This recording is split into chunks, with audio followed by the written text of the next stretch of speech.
ಪತ್ನಿಯೊಂದಿಗೆ ಅನೈತಿಕ ಸಂಬಂಧ ಹೊಂದಿರುವ ಶಂಕೆಯ ಹಿನ್ನೆಲೆಯಲ್ಲಿ ಯುವಕನೊಬ್ಬ ತನ್ನ ಸ್ನೇಹಿತನನ್ನೇ ಕಲ್ಲಿನಿಂದ ಜಜ್ಜಿ ಭೀಕರವಾಗಿ ಕೊಲೆ ಮಾಡಿರುವ ಘಟನೆ ಬಾಗಲಕೋಟೆ ಜಿಲ್ಲೆಯ ಬಾದಾಮಿ ತಾಲೂಕಿನ ಖಾನಾಪುರ ಎಸ್ಕೆ ಗ್ರಾಮದಲ್ಲಿ ನಡೆದಿದೆ.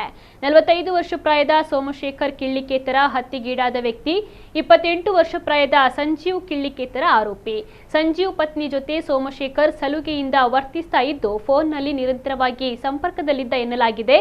ಸ್ನೇಹಿತ ತನ್ನ ಪತ್ನಿಯೊಂದಿಗೆ ಅನೈತಿಕ ಸಂಬಂಧವನ್ನ ಹೊಂದಿದ್ದಾನೆ ಎಂಬ ಬಲವಾದ ಸಂಶಯ ಸೋಮಶೇಖರ್ಗೆ ಇತ್ತು. ಈ ವಿಷಯವಾಗಿ ಸ್ನೇಹಿತನಿಗೆ ಎಚ್ಚರಿಕೆಯನ್ನ ಕೂಡ ನೀಡಿದ್ದನಲ್ಲದೆ ಜೀವ ಬೆದರಿಕೆ ಸಹ ಹಾಕಿದ್ದ ಎಂದು ತಿಳಿದು ಬಂದಿದೆ. ಇಬ್ಬರು ಕೂಡ ಮಾವಿನ ತೋಟದಲ್ಲಿ ಮದ್ಯಪಾನವನ್ನ ಮಾಡಲು ತೆರಳಿದ್ದರು. ಆ ವೇಳೆ ಸಂಜೀವ್ ಸೋಮಶೇಖರ್ಗೆ ಕಂಠಪೂರ್ತಿ ಕುಡಿಸಿ ಆತ ಕುಡಿದ ಮತ್ತಿನಲ್ಲಿರುವಾಗ ಆತನ ತಲೆಯ ಮೇಲೆ ಕಲ್ಲಿನಿಂದ ಜಜ್ಜಿ ಬರ್ಬರವಾಗಿ ಹತ್ಯೆ ಮಾಡಿದ್ದಾನೆ ಎಂದು ತಿಳಿದು ಬಂದಿದೆ. ಬಾದಾಮಿ ಪೊಲೀಸ್ ಠಾಣೆಯಲ್ಲಿ ಪ್ರಕರಣ ದಾಖಲಾಗಿದೆ. ಆರೋಪಿಯನ್ನ ಪೊಲೀಸರು ಬಂಧಿಸಿದ್ದಾರೆ.